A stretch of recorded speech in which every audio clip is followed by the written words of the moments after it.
Assalamualaikum warahmatullahi wabarakatuh. Halo adik-adik kelas 5, bagaimana kabar kalian hari ini? Semoga kalian tetap sehat dan semangat ya. Oh iya, hari ini kalian memasuki subtema 3 ya, lingkungan dan manfaatnya. Baik, sebelum kita belajar, kita berdoa dulu ya. Berdoa menurut agama dan kepercayaannya masing-masing. Berdoa dimulai.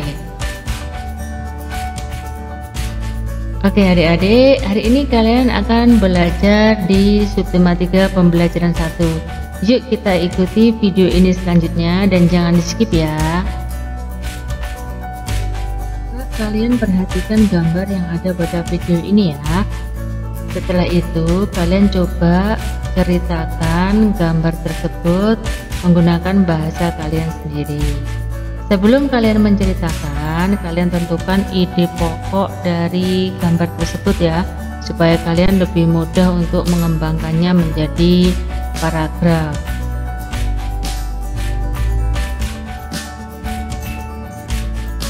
Kalian bisa menuliskannya pada buku tulis kalian ya, dari cerita tersebut. Jadi setelah kalian menentukan ide pokok tiap paragrafnya, kalian bisa mengembangkannya menjadi sebuah cerita dari gambar tersebut ya. Pengalaman di hari Minggu yang tak kalah menariknya dibanding dengan Edo dan Benny adalah pengalaman yang dialami oleh Lani. Hari Minggu ini Lani diajak ayahnya pergi ke Madura. Ayah Lani ingin membeli beberapa kerajinan gerabah untuk pelanggannya.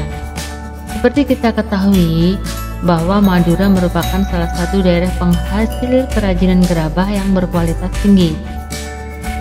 Sepanjang perjalanan menuju tempat produksi gerabah, Lani sibuk mengamati sekelilingnya. Lani takjub melihat potensi alam yang ada di Madura. Lani juga begitu kagum akan orang-orangnya. Mereka pekerja keras. Mereka juga pandai memanfaatkan potensi alam yang ada di sekitarnya. Mereka bekerja keras dari pagi hingga sore, tak kenal lelah meski harus berkubang dengan tanah, menggali dan mengumpulkan tanah liat untuk dijadikan bahan pembuatan gerabah. Selanjutnya, kalian bacalah teks yang berjudul Gerabah dari Pulau Madura.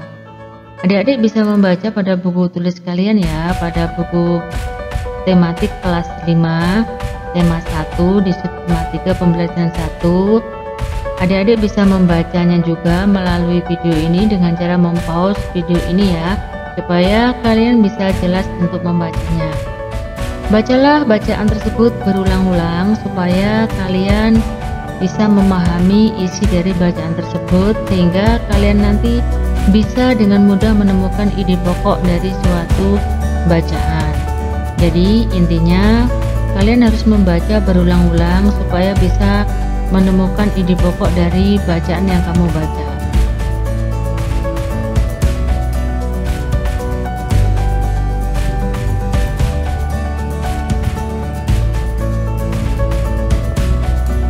Pada slide ini dibahas tentang peralatan pengrajin gerabah Madura, yaitu alat-alat tradisional yang tidak jauh bedanya dengan yang sudah digunakan pada zaman prasejarah.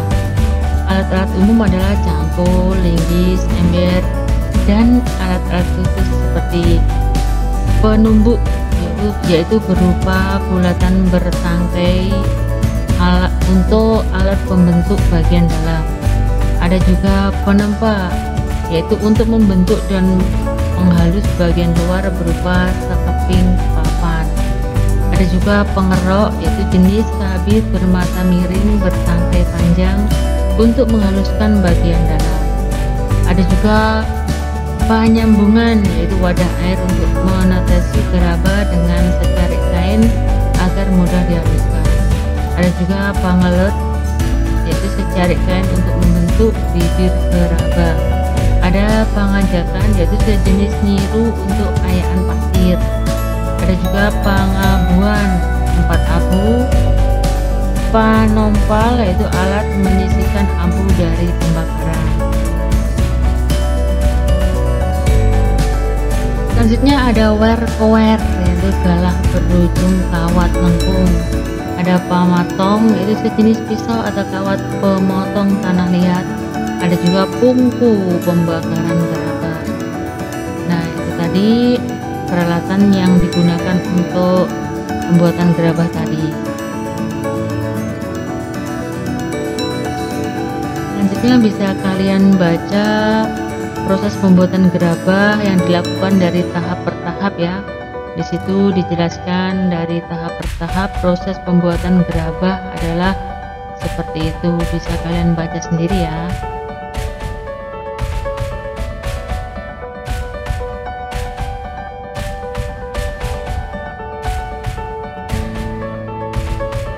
Selanjutnya, setelah dibaca tadi, setelah kalian menemukan ide pokok dari tiap paragraf, coba kalian cocokkan dengan ide pokok dari tiap paragraf yang sudah ditemukan ya.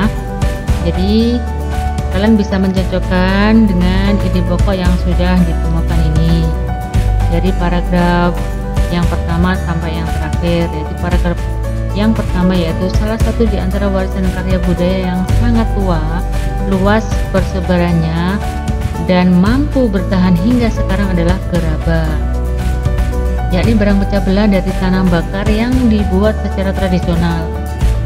Paragraf kedua yaitu pada situs-situs kebudayaan dan purbakala banyak dijumpai gerabah atau tembikar yang difungsikan sebagai peralatan atau perkakas rumah tangga untuk keperluan peribadahan serta penguburan mayat. Paragraf ketiga, tak terkecuali di Pulau Madura, gerabah dibuat untuk difungsikan sebagai peralatan sehari-hari masyarakat setempat yang dilakukan secara tradisional seperti yang dilakukan oleh para pendahulunya. Pada paragraf keempat, yaitu gerabah yang dihasilkan oleh para pengrajin di Madura adalah gerabah yang dibuat dari tanah liat yang berwarna kuning dengan pasir halus. Pada paragraf kelima, yaitu beberapa daerah di Madura menjadi penghasil gerabah seperti Mandala, Anduliang, Duko, Rubaru, Yangkatan, Kiangkean, Baragung, Pademawa, Dalbenyang, Pakapuran, Belega, Piangkalan, dan lain-lain.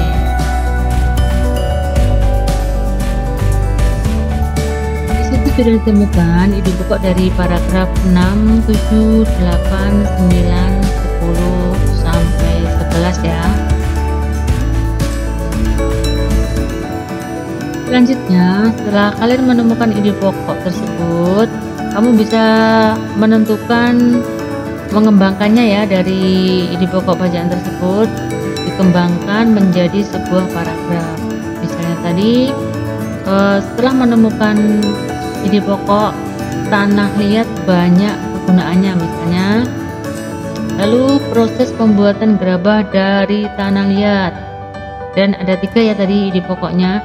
Dari ide pokok tersebut bisa kalian gunakan untuk mengembangkan menjadi sebuah paragraf ya.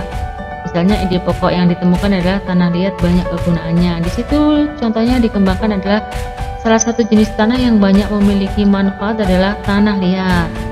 Selain berbagai media tanam bagi berbagai jenis tanaman, tanah liat juga dapat dijadikan sebagai bahan dasar pembuatan gerabah. Itu adalah contoh pengembangan ide pokok yang ditemukan tadi ya. Misalnya menemukan ide pokoknya tanah liat banyak kegunaannya. Kalian bisa mencoba untuk menemukan ide pokok yang lain dan mencoba untuk mengembangkannya menjadi sebuah paragraf yang kalian gunakan untuk mengembangkan ide pokok tersebut. Proses pembuatan gerabah dari tanah liat. Di situ dari ide pokok tersebut dikembangkan menjadi agar dapat menghasilkan gerabah, tanah liat haruslah melalui beberapa proses produksi terlebih dahulu. Tanah liat dibuat adonan dengan mencampur air, kemudian diaduk dan dibolak-balik agar lebih pekat dan lengket. Tujuannya adalah untuk mengeluarkan udara dalam tanah agar mudah dibentuk dan hasilnya tidak mudah retak. Setelah adonan tanah liat jadi, baru kemudian masuk pada tahap pembentukan dengan menggunakan berbagai macam teknik dan alat, hingga pada akhirnya tanah liat yang sudah berbentuk tersebut dibakar dalam waktu dan suhu tertentu. Selanjutnya, pada ide pokok yang ditemukan yang ketiga, yaitu macam-macam peralatan yang terbuat dari tanah liat. itu bisa dikembangkan seperti itu. Banyak barang-barang di sekitar kita yang terbuat dari tanah liat seperti asbak, vas bunga, kendi, teko, dan cangkir. Bahkan ada juga meja dan kursi yang terbuat dari tanah liat. Barang-barang yang terbuat dari tanah liat memiliki nilai seni dan keindahan tersendiri dibandingkan dengan barang-barang yang terbuat dari bahan lainnya. Nah, itu tadi adalah contoh ide pokok yang ditemukan tadi ya dari gambar tadi. Yang pertama tadi contohnya kita sudah menemukan 3 ide pokok, dan kita juga sudah memberi contoh dikembangkannya ide pokok tersebut dalam sebuah paragraf. Nah, sekarang adik-adik coba mengembangkan sendiri ya ide pokok yang kalian temukan dan dicoba dikembangkan melalui paragraf yang kalian buat sendiri. Selanjutnya kalian bisa membaca bacaan tersebut dengan cara seperti biasa ya, mempause video ini atau membaca pada buku tulis kalian.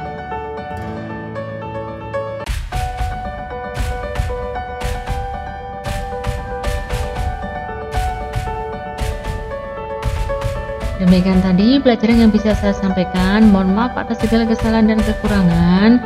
Sampai jumpa pada pembelajaran berikutnya ya. Aku akhiri. Wassalamualaikum warahmatullahi wabarakatuh.